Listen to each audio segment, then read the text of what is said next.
할렐루야. 우리 주님께서 부활하신 이날 우리 상가대가 정말 죽을 힘을 다해서 우리 부활하신 주님을 찬양했습니다. 원래 이 곡은 할렐루야라는 그 유명한 그 뮤지컬 거기에 나오는 아주 정말 대표적인 이 찬양인데, 제가 대학생 때 이 뮤지컬 할렐루야를 이거를 쭉 하면서 이 곡을 연주를 했습니다.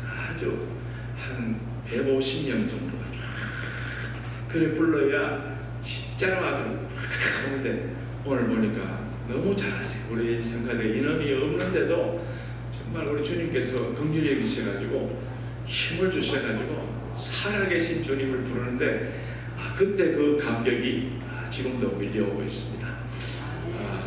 우리 성가대 위에서 늘 기도해 주시고 또 많이 여러분 또 참여도 해 주셔가지고 앞으로 찬양대가 계속해서 성대가 발전할 수 있도록 해주시기를 바랍니다. 우리 그동안도 열심히 지금까지 봉사하시고 앞으로 봉사하실 우리 성가대 위해서 다시 한 번 더 크게 경의해 주시고,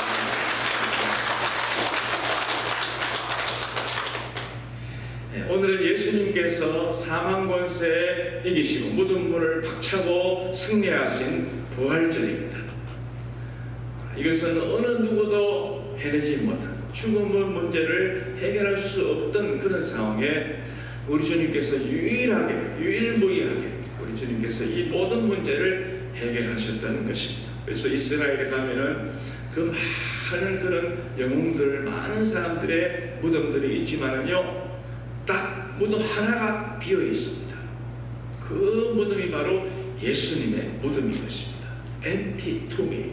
그 속에는 그곳에 텅 비어 있어요. 부활하셨기 때문에 비어 있는 것입니다.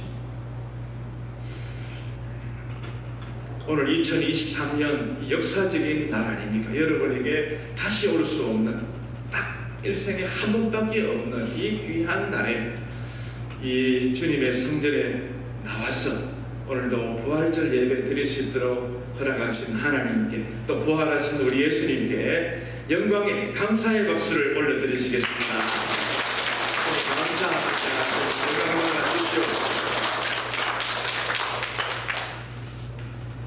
예수님께서는 요한복음 11장 25절 26절에서 나는 부활이요 생명이니 나를 믿는 자는 죽어도 살겠고 무릇 살아서 나를 믿는 자는 영원히 죽지 아니하리니 이것을 내가 믿느냐, 그렇게 말했습니다. 여러분이 이 사실을 믿습니까? 여러분이 이 사실을 확실히 믿으십니까? 믿으셔야 하는 것입니다. 유명한 저널리스트이자 목회자인 스트로베리라는 유명한 분이 있는데, 참 이분은 원래 예일대 법대를 나온 아주 똑똑한 그런 유명한 저널리스트였습니다. 근데 이 사람은 아주 그 기자로서의 그 모든 사건을 파헤치고 하는 데는 아주 탁월한 그런 그 능력을 가진 그런 사람이었는데, 아쉽게도 이 사람은 철저한 무신론자였고요, 냉소론자였습니다. 현실주의자였습니다. 부활을 전혀 받아들이지 못했던, 않았던 그런 사람이었습니다. 그는 신이 인간을 창조한 것이 아니고 인간이 신을 창조했다고 반대로 믿는 사람이었습니다. 인간이 너무 급하고 인간이 뭔가를 붙잡으려고 하다 보니까 인간이 신을 창조했지 신이 인간을 창조한 것이 아니라는 것입니다. 예수의 부활은 전설이다, 제자들이 다 짜고 조작한 것이다 라고 말했습니다. 그러면서 그는 기자로서 정말 최대의 쾌락을 얻는 것이 최고의 목적이었습니다. 인생을 살면서 정말 잘 먹고 잘 살기 위해서 저는 자기는 그 분야에서 열심히 일을 했지 이 부활의 이 귀한 소식을 믿지 않았던 것입니다. 그는 몹시 부도덕했고 술에 기르는 삶을 살았고 자아도취에 빠져서 설명할 수 없는 분노가 날마다 부글부글 끓어올라서 아내와 늘 수시로 다투고 아내와 늘 싸움을 하는 것입니다. 집에 들어오면은 아내하고 술을 마시고 들어온 날에는 어김없이 집안에 있는 물건들을 집어 던지고, 우리 한국 사람 하는 것처럼 그렇게 했던 겁니다. 참 그렇게 하면서 아내와 싸우고, 어떨 때는 발로 화가 난다고 벽을 확 차가지고 거실 벽에 구멍이 날 정도로 그렇게 아주 화가 아주 참지 못하는 그런 사람이었습니다. 그러면 술을 마시고 집에 들어오는 날에는 이 아내와 아들은, 이 자식들은 아주 비상입니다. 비상. 집이 아주 전쟁터가 되는 거예요. 어떻게 살겠어요, 그 아내 식구들. 그래가지고 아내가 도무지 안 돼서 교회를 나가기 시작했어요. 근데 교회를 가는데 마음이 편해지기 시작. 이상하게 마음이 안정이 되는 거예요. 남편이 뭐 아무리 그래도 그게 자꾸 이해가 되고 용서가 되고, 그러면서 변하기 시작하는 것입니다. 그전에는 남편이 그러면 아니 한마디도 안 지고 대드는 거예요. 그래 니 잘났다 그러고 막 그랬는데 그게 용서가 되는 거예요. 그래가지고 남편이 뭐라 그러면 꿀물 타다 주고요. 도리어 씻을 따뜻한 대야에 물 떠가지고 발 씻어주고 이러니까 이 남편이, 이 여자가, 아내가 바뀌는 거예요. 이상한 거잖아요. 교회 가더니 이상하게 되었네. 그러면서 자기도 관심이 있어서 교회를 따라 나가서 신앙에 관심을 갖기를 시작했습니다. 이 여자가 도대체 무엇 때문에 바뀌었는가? 그러면서 그는요, 무려 21개월 동안 22,000편의 자료를 다 살피고 조사를 했습니다. 그가 기자고 법률가고 언론가니까 파헤치는 데는 고사 아닙니까? 그러니까 21개월 동안, 무려 2년 동안 22,000여 편의 이 모든 부활의 관계들은 모든 설교와 모든 자료들을 전부 다 검색을 했는데, 그것을 다 보고 난 다음에 이 사람의 결론이 뭐냐? 부활은 가능성이 아니라 사실이라는 것입니다. 그러면서 그는 완전히 크리스찬이 되었던 것입니다. 변화된 삶을 살았습니다. 뿐만 아니고 열정적인 신앙이 될 뿐만 아니고 그는 정말 주의 부활의 복음을 증거하는 목회자가 된 줄로 믿습니다. 여러분, 부활의 증거라는 책을 한번 구해서 보십시오. 얼마나 아주 기가 막힙니다. 무신론자가, 그런 무신론자가 없어요. 그런데 그가 완전히 바뀌었습니다. 예수님의 부활은 역사적인 사실인 것입니다. 가장 중요한 증거들이 몇 가지가 나오는데요, 그 증거를 보면 더 확실히 우리가 알 수가 있습니다. 그것은 바로 예수님의 제자들의 이 삶이 바뀐 것을 보면 증거가 될 수 있습니다. 예수님의 제자들은요, 예수님을 따라만 다녔지 예수님의 부활을 못 믿었습니다. 그래서 십자가에 못 박힐 때 그 자리에 요한 외에는 다 도망갔지 않습니까? 장례식도 한 명도 안 온 거예요. 그게 무슨 제자입니까? 그게 이제 내가 믿는 이 예수님은 이제 끝이다. 우리는 괜히 줄을 잘못 섰다가 완전히 낙동강 모래알 됐다. 그런 마음인 거예요. 참 3년 동안 헛수고했네. 저 예수님이 인류를 구원하고 왕으로 오시고 그러시더니 그렇게 힘없이 십자가에 못 박혀 돌아가셨네. 그러니까 이 제자들이 완전히 뿔뿔이 흩어지게 되었습니다. 그런데요, 놀라운 것은요, 이 제자들이 한결같이 순교를 다 당하지 않습니다. 부활의 복음을 증거하고 복음을 프로텍트하다가 자신의 목숨을 다 던진 것입니다. 여러분, 이게 우연입니까? 한 명도 아니고 두 명도 아니고 이 11명이 전부 다 순교를 당하지 않습니다. 왜? 죽은 줄만 알았던 예수님께서 부활하신 것을 직접 목격했기 때문인 줄로 믿습니다. 어느 사람이 진리가 아닌데 목숨을 던질 사람이 누가 있습니까? 자기 하나밖에 없는 목숨을 던질 사람이 누가 있습니까? 그런데 이 제자들은요, 진리 되신 예수님, 부활하신 예수님을 확실히 보았기 때문에 그것을 믿고 자기 목숨을 던질 수가 있었던 것입니다. 또 유대인들의 삶의 변화를 통해서 우리는 증거를 찾을 수가 있습니다. 유대인들이 누굽니까? 모세가 가르쳐준 모세 오경의 전통을 지금까지 1500년 동안 계속 지켜 내려왔던 사람들 아닙니까? 안식일 되면은 금요일날 해질 때부터 해가지고 토요일날 또 해가 질 때까지 완전히 하루 종일 그냥 예배하고 토라 읽고 묵상하고, 그게 바로 유대인들이었습니다. 짐승의 제사를 드리고, 이게 바로 유대인들 아니었습니다. 그런데 예수님이 돌아가신 지 불과 수주밖에 안 됐습니다. 얼마 되지 않았습니다. 예수님이 이 땅에 부활하시고 난 다음에 40일 동안 이 땅에 머무시고, 그러고 얼마 후에, 그러니까 몇 달 안 되는 거예요. 이 순간에 수많은 유대인들이 돌아갔잖아요. 수많은 유대인들이 유대교에서부터 예수님 믿는 이 기독교로 예수교로 전부 다 넘어오게 되었습니다. 넘어온 뿐만 아니고 그들이 지금까지 이어왔던 안식일 전통을 주일 예배로 바꾸었습니다.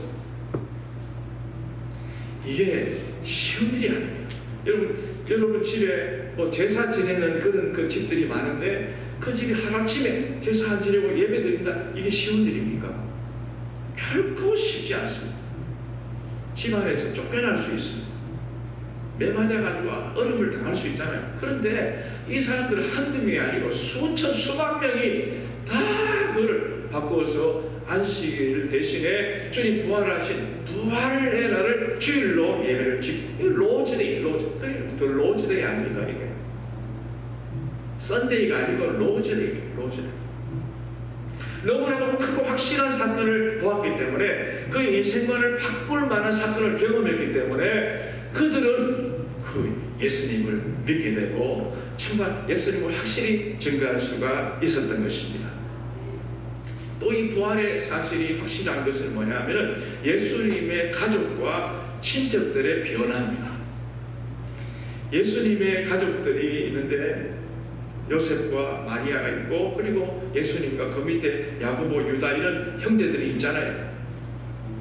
그런데 이 형제들이 예수님을 안 믿었어요. 원래 예수님이 메시아라 그러면 그게 뭔가, 그러고 그걸 안 믿었어요. 그냥 우리 집의 형이고, 그렇지 어떻게 무슨 인류를 구원하는 메시아, 그건 말도 안 된다, 이렇게 생각했어요.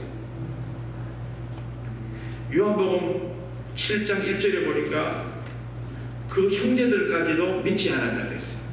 예수님이 예수님인 줄, 부활하신 예수님 그 메시아인 줄 아예 모르는 거예요. 안 믿었던 거예요. 생각조차 안 했던 거예요. 또 그의 친척들도 마찬가지입니다.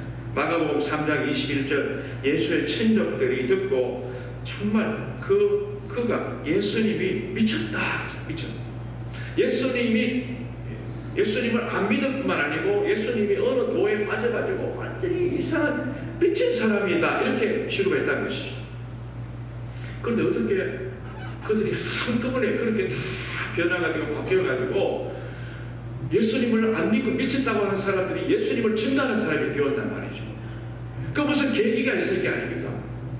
그 무슨 터닝 포인트가 있을 것 아닙니까? 그게 바로 부활인 것입니다. 야고보가요, 예수님이 동생인데 야고보가 나중에 예수님을 믿을 뿐만 아니고 그는 사도가 되었습니다. 그래가지고 이 귀한 복음을 증거하는 목회자가 되었던 것입니다. 그는 야고보서를 기록했잖아요. 야고보서를 기록하면서 야고보서 1장 1절에 이렇게 말합니다. 하나님과 주 예수 그리스도의 종 야고보는 그랬어요. 예수 그리스도의 동생 이렇게 말하지 않고요, 예수 그리스도의 종이었습니다. 야고보의 형제인 12지파에게 논하는다. 그러니까 예수 그리스도의 종이라고 그 스스로가 예수님을 믿었던 거예요. 그리고 유다도 마찬가지입니다. 유다도 야고보의 동생이고 예수님 동생인데, 유다서 1장 1절에 예수 그리스도의 종이요 야고보의 형제인 유다는 부르심을 받은 자고 하나님 아버지 안에서 사랑을 얻고 예수 그리스도를 위하여 지키심을 받은 자들에게 편지하노라. 그래서 유다가 다른 유다가 아니고 이 유다는 예수님의 동생 세인 주드, 여러분 세인 주드 병원 있잖아요. 성유다, 예수님의 동생 세인 주드가 된 것입니다. 이처럼 도망쳤던 12제자, 그리고 예수님의 그 가족들, 친척들, 그리고 수많은 유대인들이 정말 아주 예수님을 받아들이게 되자 유대 사회는 급격하게 변화하기를 시작했습니다. 그래서 여기저기서 주일 예배를 드리고 희생제사는 다 없어지고 정말 십자가 밑에서 예배드리는 일들이 비일비재하게 일어났던 것입니다. 이것은 바로 예수님의 부활이 확실한 사건이자 우리에게 축복의 날인 것을 여러분 꼭 믿으시기를 바랍니다. 왜 부활절이 이게 확실한 날이고 축복의 날이냐? 이 예수님이 부활하시지 않으면 우리는 부활에 동참할 수가 없기 때문입니다. 예수님이 부활의 첫 열매가 되시기 때문에 우리가 그분을 믿는 믿음 안에서 우리 모두도 다 영원히 죽지 않고 그 부활의 그 다음 열매가 계속 맺을 수 있기 때문에 그것이 은혜라는 것이죠. 그래서 바울은 고린도서에서 이렇게 말합니다. 고린도서 15장 14절, 그리스도께서 만일 다시 살아나지 못하셨으면 우리가 전파하는 것도 헛것이요 또 너희 믿음도 헛것이며 그랬습니다. 17절에 그리스도께서 다시 살아나신 일이 없으면 너희의 믿음도 헛되고 너희가 여전히 죄 가운데 있을 것이요 그랬습니다. 그리고 15장 19절에서 20절, 만일 그리스도 안에서 우리가 바라는 것이 다만 이 세상의 삶뿐이면 모든 사람 가운데 우리가 더 불쌍한 자이리라. 그러나 이제 그리스도께서 죽은 자 가운데서 다시 살아나서 잠자는 자들의 첫 열매가 되셨도다. 할렐루야. 그러니까 우리가 복된 사람이죠. 이 날이 정말 복된 축복의 날이 될 수가 있는 것입니다. 이 부활하신 예수님께서 제자들에게 또 우리에게 네 가지로 말씀을 하시는데 오늘 이 시간 짧게 네 가지가 어떤 말씀인지 그것이 나에게 어떻게 해당이 되는지 한번 살펴보려고 합니다. 첫 번째로 부활하신 예수님이 우리에게 말씀하신 것 가운데 하나가 뭐냐? 평강이 있으라라고 말씀하겠습니다. 평강이 있을지어다 이렇게 말씀하십니다. 오늘 보면 19절 말씀 보니까 이날 곧 안식후 첫날 저녁 때에 제자들이 유대인들을 두려워하여 모인 곳의 문을 닫았더니 예수께서 오사 가운데 서서 이르시되 너희에게 뭐가 있을지어다? 평강이 있을지어다 그랬어요. 여기서 문을 닫았다는 말은 안쪽에서 바깥에서 사람이 못 들어오도록 이렇게 밑장을 걸어 잠궈가지고 아무리 당겨도 열리지 않도록 딱 방어하고 있었다 그런 말씀인 것입니다. 얼마나 무서웠으면 바깥에서 누가 문 열고 들어올까봐 걸어 잠궜다. 왜 걸어 잠궜겠어요? 오늘 말씀대로 유대인들이 무서워서 걸어 잠궜어요. 이 사람들이 엉뚱한 그런 그 도에 빠져서 있던 이 세상을 어지럽혔던 그런 사람이라고 사람들이 그 사람들 만나기만 하면 내가 가만 안 둔다 그러니까 무서워서 마가다락 방에 딱 숨었던 것입니다. 또 그 당시에 예수님의 부활하신 것을 보고 제자들이 예수님의 시체를 훔쳐갔다. 그래서 부활한 것처럼 꾸몄다. 이렇게 말을 했기 때문에 수배령이 내려질 가능성이 많습니다. 그래서 이 사람들이 잡히지 않으려고 그 늘 모였던 마가의 다락방에 콩콩 문을 잠궜어요. 그 보면 문이 하나가 아니고 출입문만 아니고 옆에 있는 창문까지 꽁꽁꽁꽁 걸어 잠궜다는 것입니다. 그런데 잠근 그 문을 열어주지도 않는데 예수님이 스르륵 들어오십니다. 영어로 쑥 들어오십니다. 참 기가 차지 않습니다. 놀라운 일이지 않습니까? 그러면서 두려움에 막 떨고 있는 그 제자들에게 못자국을 보여주시고 그리고 허리에 착자국을 보여주시자 떨고 있던 이 제자들이 예수님이시네 그리고 기뻐했다라고 말하고 있습니다. 그런데 예수님께서 너희에게 평강이 있으라라고 말씀하십니다. 그런데요 그 일이 있고 나서 일주일 동안 예수님이 다시 찾아오시지 않자 또 역시 또 불안에 쌓였습니다. 이 사람들이 일주일 동안 꼼짝하지 않고 또 거기 있었던 것 같아요. 또 더더구나 의심하는 도마는 그 자리에 내가 없었기 때문에 예수님 처음 오실 때 없었기 때문에 나는 그걸 못 믿겠다. 예수님 부활하신 것을 내가 못 믿겠다. 그러니까 내가 예수님의 부활하신 그 모습을 보고 내가 직접 눈으로 보고 또 손과 발에 옆구리의 상처를 만져보고 내가 믿겠다 이렇게 말했잖아요. 그러니까 제자들도 분명히 일주일 전에 예수님 보고 믿었는데 의심하는 제자가 또 이야기하니까 또 불안한 거예요. 우리가 잘못 봤나? 그래서 우리가 헛것을 봤나? 이렇게 생각하시죠. 그때 예수님이 또 오시잖아요. 일주일 만에 또 오셔가지고 의심하는 이 도마에게 오셔가지고 너는 왜 그렇게 의심이 많냐 아마 그렇게 말씀하실 거예요. 그러면서 예수님이 손에 박힌 못자국을 보여주시고 만져보라 그랬어요. 만져보라. 이제 네 눈으로 못 믿으니까 만져보라. 그리고 옆구리도 만져보라. 만져보니까 예수님 맞거든요. 그러니 예수님 주는 그리스도십니다 이렇게 말해요. 예수님께서 너는 나를 본거를 믿느냐? 보지 못하고 믿는 자가 복되도다 그랬어요. 그러면서 또 예수님께서 또 너희에게 평강이 있으라 라고 말씀하십니다. 왜 예수님께서 계속 평강이 있으라 평강을 말씀하셨을까요? 두려움에 차있는, 아직도 믿지 못하고 의심에 가득 차있는 그 사람들을 안심시키기 위해서, 용기를 주기 위해서, 믿음의 확신을 주기 위해서 평강이 있으라라고 말씀했던 것입니다. 지금 여러분의 마음 상태는 어떻습니까? 이 세상을 살아가면서 이 사람들처럼 멋이 많은 도마와 이 제자들처럼 뭔가 해서 상황이 안 좋아서 내 몸의 질병으로 가정의 형편으로 자녀들 때문에 불안하지 않습니다. 염려가 가득 차 있지 않습니다. 먹고 사는 문제로 노후 문제로 어려움을 당하고 있을 것입니다. 이것이 인생이고 이것이 세상입니다. 이것을 주님이 모르시는 것이 아니라는 거죠. 이것을 다 아시고 주님이 찾아오셔서 우리에게 제일 먼저 필요한 것이 뭐냐? 평화, 평강, 평안, 화평, 에이레네. 헬라어로 에이레네, 히브리어로 샬롬, 이 은혜를 허락해 주셨던 것입니다. 주님께서 우리에게 이 샬롬의 평화를 주시면요, 우리는 두려움이 변하여 용기가 생기게 되고, 슬픔이 변하여 기쁨이 생기게 되고, 의심이 변하여 확신이 생기게 되고, 실망이 변하여 소망이 생기게 될 줄로 믿습니다.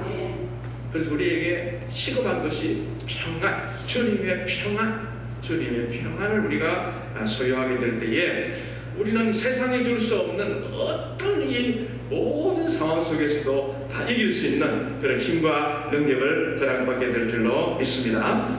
두 번째로 예수님은 우리에게 부활의 소식을 전하며 살라라고 그 일을 잘 받들어 행하시다가 십자가에서 못 박혀 돌아가시고 죽으신 3일 만에 부활하시고 승천하시기 전에 우리에게 말씀하신 것이 바로 전도입니다.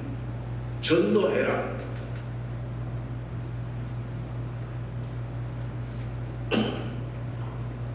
부활의 소식을 전하며 살라라고 말씀하고 있습니다. 천사들에게 맡기시지 않고 우리에게 맡기신 것입니다. 주님은 얼마든지 천사에게 맡기셔서 안 믿는 사람 한순간에 돌아오게 하실 수 있습니다. 그러나 주님은 그렇게 하시지 않습니다. 인격적인 인물이시기 때문에 주님은 문 앞에 오셔서도 문을 팍 열고 부수고 들어오시지 않습니다. 두드리고 계십니다. 문 열어주면 들어가고 안 열어주면 밖에서 계속 기다리고 있겠다는 것입니다. 그런 성화가 있잖아요. 문 앞에 예수님이 똑똑똑 두드려요. Somebody knocking at your door. Somebody knocking at your door. Oh sinner, why don't you answer? Somebody knocking at your door. 그 누가 문을 두드리십니다. 그러므로 이 우리에게 맡기신 이 귀한 이 지상 명령, 이것을 우리가 온전히 또 수행해야 될 의무와 또 그런 책임이 우리에게 있는 것입니다. 천사들에게 안 맡기시고 우리에게 맡기시잖아요. 사도행전 1장 8절 오직 성령이 너희에게 임하시면 너희가 권능을 받고 예루살렘과 온전히 되고 사마리아와 땅끝까지 이르러 내 증인이 되라, 위트니스가 되라 라고 말씀하고 있잖아요. 천하보다 더 귀한 잃어버린 한 생명을 위해서 복음을 전하라는 것입니다. 예수님은 한 생명을 귀하게 여기셨습니다. 한 생명까지 소홀하게 여기지 아니하셨습니다. 그래서 십자가 위에서 돌아가시면서까지도 한편 강도를 구원하고 나머지 이르게 하시지 않았습니다. 한 명이 귀합니다. 여러분, 한 명이 고넬료 한 사람이 바뀌니까 그 집의 지역이 다 바뀌잖아요. 한 명이 바뀌니까 바뀌는 거예요. 예수님은 내가 한도로 대하고 무리하게 대하는 그 한 영혼을 위해서 가지고 죽으신 것입니다. 그러니까 내가 사람을 정죄하거나 단죄해서는 안 되는 것입니다. 왜? 그 사람을 위해서도 주님이 죽으셨기 때문에 내가 저 사람이 어떻다 뭐 어떻다 이렇게 내가 판단할 일이 아닙니다. 판단을 받지 않아도 판단하지 말라 그랬습니다.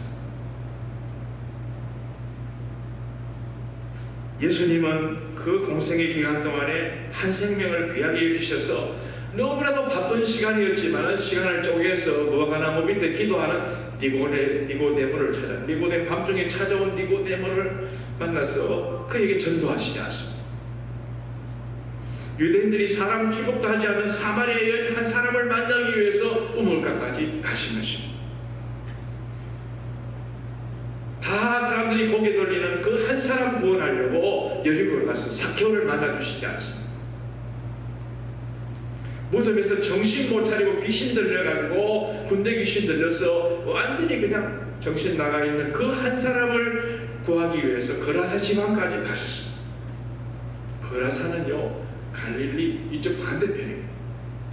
아주 이쪽에서 가버나움에서 배를 타고 한참 가야 저 거라사가 있는 거예요. 예수님은 바쁘게 다니신 것입니다. 왜? 한 사람 영혼이 구하니까, 귀하니까. 하나님은 집 나간 아들을 간절히 기다리는 그런 아버지 마음이시라는 것을 꼭 기억하시면서 여러분 주변에 아직도 주님을 알지 못하는 또 한 명, 또 한 사람을 놓고 계속해서 기도하고 그 사람에게 정성을 다하고 그 한 영혼을 주님께로 인도해내시는 여러분 모두가 되시기를 축원합니다. 그 다음에 부활하신 예수님은 세 번째로 우리에게 성령 충만 받기를 원하시는 것입니다.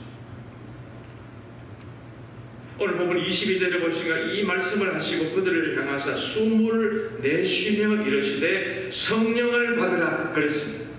숨을 내쉬다 이 말은 성령을 수요하시는 장면과 흡사하지 않습니다. 내가 성령을 너희에게 수여하겠다 그 말이죠. 마치 하나님께서 사람을 인간을 창조하시고 나서 그리고 그 코에 하고 생명을 불어넣는 것 같아요. 생명이 없으면 이거는 짐승과 같습니다. 그거는 짐승하고 별반 다를 게 없습니다. 생명을 넣고 하나님의 가스 오브 이미지, 하나님의 이미지를 집어넣은 이미지 오브 갓, 하나님의 이미지 형상을 집어넣으니까 인간이 정말 귀한 존재가 되는 것이죠. 그러니까 거기에 집어넣고 나니까 사람이 만물의 영장이 되잖아요. 창세기 1장 28절에 뭐라고 말씀하십니까? 창세기 1장 28절 하나님이 그들에게 복을 주시며 하나님이 그들에게 이르시되 생육하고 번성하여 땅에 충만한 땅을 정복하여 바다의 물고기와 하늘의 새와 땅에 움직이는 모든 생물을 다스리라 하시니라. 이 생명을 받고 나니까 이 사람이 능력 있는 사람이 되었다 그 말이죠. 능력이 일을 행할 수 있게 됐다. 에스겔 골짜기에 마른 뼈들, 해물 뼈들, 굴러다니는 뼈들, 너무너무 징그럽고 무섭고 아무 능력이 없는 그런 것 같지만요, 우리 주님께서 생기를 다 불어넣으니까 그것이 완전히 뼈들끼리 맞춰지는 거예요. 뚜드득 뼈가 맞춰지고, 그리고 거기에 막 힘줄이 돋고요, 근육이 생기고, 거기에 살갗이 막 덮이고 큰 군대가 되었다 그러지 않습니까? 이게 성령의 놀라운 역사인 것입니다. 여러분 오늘도 성령님이 역사하시면은 이런 죽어가는 모든 것에서 살아난 생명의 역사가 일어나게 될 줄로 믿습니다. 성령을 받으라, 성령을 믿으라, 받으라 이 말은 원어로 라벤데라는 말인데 여기서 성령님을 영접하라 그런 말이에요. 우리가 성령 받으라 그러니까 성령이 무슨 물체인 줄 물건인 줄 아는데 그게 아니고, 성령을 무슨 물체를 받듯이 받는 게 아니고 성령님을 인격적으로 이 삼위의 하나님이신 성령님을 인격적으로 내 마음으로 모시어 영접해라 그게 말이에요. 우리가 성령님을 내 마음속에 다 정중하게 모시고 사는 사람은 내가 나쁜 생각을 할 수가 없잖아요. 성령님이 내 안에 계시는데 내가 엉뚱한 생각을 어떻게 할 수 있어요? 그러니까 항상 성령님을 모시고 살 것을 말씀하고 있습니다. 성령 충만 받아야 그래야 우리가 주님이 원하시는 사역들을 넉넉히 감당할 수가 있습니다. 그래서 내 능력으로, 내 지식으로, 내 경험으로 절대 할 수가 없습니다. 스가랴 4장 6절 이는 힘으로 되지 않고 능력으로 되지 않고 오직 여호와의 영으로 나의 신으로 된다라고 성경은 말씀하고 있습니다. 내 속에 있는 못난 성품, 삐뚤어진 자아, 다혈질적인 성격은 내 힘으로 절대로 못 고칩니다. 사람을요 바꾸려고 사람의 마음을 바꾸려고 해보십시오. 안 바뀌어집니다. 그게 언제 어려워요. 이거는 힘으로도 안 되고 능으로도 안 되고 힘써도 안 되고 울어도 안 되고 참아도 안 되고 이것은 오직 믿는 믿음으로 주의 성령님이 함께 왔을 때 모든 것이 가능하게 되는 줄로 믿습니다. 그러므로 여러분 성령은 언제 찾아오시느냐? 기도 시간에 찾아옵니다. 성령이 언제 찾아오시느냐? 말씀 읽을 때 찾아오세요. 성령이 언제 찾아오시느냐? 마가의 다락방에 모시 예배 드릴 때 성령님이 찾아오시는 줄로 믿습니다. 그러니까 우리가 성령을 마음에 모시기 위해서 말씀을 가까이 해야 되고 기도도 해야 되고 늘 주의 성전에 모이기를 힘쓸 때 내 영은 자연히 성령이 충만하게 되어서 내 얼굴은 항상 은혜스러운 스데반의 얼굴처럼 선사의 얼굴이 되고요. 누구를 무슨 말을 해도 우리는 그것이 다 이 방어막이 되어서 내 속에 들어오지 못합니다. 상처가 안 되는 거예요. 다 그럴 수도 있지. 그래 이해가 돼. 그리고 다 내가 이겨낼 수 있는 힘과 능력이 생기는 것이 바로 성령 때문인 것입니다. 여러분 주님 부활하신 주님이 우리에게 말씀하시기 성령 받으라 하는 이 말씀대로 성령 충만함을 날마다 사모하며 성령 충만함을 사모하며 살아가시기를 축원합니다. 마지막 네 번째로 부활의 주님을 믿는 사람은 이 세상을 죄 용서받는 세상으로 만들어야 되는 것입니다. 나는 예수님 믿고 이미 구원받았으니까 이제 나는 뭐 더 이상 다른 거 신경 쓸 거 없어 그게 아니고 나도 아직 믿었지만 내 주변에 믿지 않은 사람이 많잖아요. 그분들이 예수님을 안 믿고 회개하지 않고 돌아오지 않으면 그 사람은 영원한 불에 처지를 우리가 알고 있기 때문에 내가 그것을 알기 때문에 그 사람에게 주의 복음을 증거하고 하나님과 화목하게 하는 이 귀한 일을 우리가 감당해야 되는 것입니다. 우리는 화목케 하는 직책을 받았다고 했어요. 간다라에서 파송되어 있는 그 국가의 기관 가운데 대사관이 있잖아요. 영사관이 있고 공사관이 있어요. 그것은 만약 자기 본국에 있는 모든 것들을 홍보하고 선전하고 또 그 자기 나라와 이 나와 있는 이 나라와 관계가 잘못됐을 때 바로 잡아주고 하는 역할이 대사관의 역할인 것입니다. 하나님 우리에게 이 대사의 직분을 맡기신 것입니다. 이 주변에 많은 믿지 않은 사람, 하나님에 대해서 모르고 하나님을 욕하고 오해하고 교회에 대해 비난하고 이런 사람들을 향해서 그게 아니다. 복음의 진실은 이것이다. 예수님 우리를 사랑하셔서 너도 사랑하셔서 다 예수님 믿고 회개하고 구원받기를 원하신다라는 사실을 증거해야 될 책임이 우리에게 있다는 것입니다. 요한일서 1장 9절에 보니까 만일 우리가 우리 죄를 자백하면 그는 미쁘시고 의로워서 우리 죄를 사하시며 우리를 모든 불의에서 깨끗하게 하실 것이오라고 하는데 만일 너희가 우리 죄를 자백하면 깨끗하게 되지만 자백하지 않으면 어떻게 돼요? 불의하게 살 수밖에 없는 것입니다. 믿으면 천국이고 믿지 않으면 지옥인 것입니다. 다른 초이스가 없는 것입니다. 하나님께서 남쪽 유다를 사랑하셔서 그 유다가 하나님께로 돌아오게 하기 위해서 시드기야 그 왕에게 이 예레미야를 보내가지고 너는 회개하고 돌아오라. 그리고 너뿐만 아니고 모든 사람들도 전부 다 회개하고 돌아오게 만들어라. 이렇게 말했는데 시드기야가 끝까지 거부하지 않습니다. 그 말을 듣자 심지어 느부갓네살 왕까지도 성령님이 감동시켜가지고 느부갓네살이 죽다가 살아났거든요. 하나님 대적하다가 죽다가 소같이 풀 뜯어먹고 몇 년 동안 지내다가 하나님 은혜로 겨우 회복되었는데 느부갓네살이 말하는 거예요. 너희가 믿는 하나님 이 똑바로 믿어. 안 그러면 큰일 나. 그렇게 말했는데도 그 말을 귓등으로 들었다 그랬어요. 나중에 어떻게 됩니까? 유다가 완전히 BC 586년에 몰락하고 마는 것입니다. 그리고 시드기야는 눈이 뽑혀가지고 짐승처럼 끌려갔어요. 그 나라의 모든 그런 사람들이 어려움을 당하지 않습니다. 주의 종들이 그렇게 회개를 촉구하고 하나님의 말씀을 증거해도 듣지 않다가 어떻게 됩니까?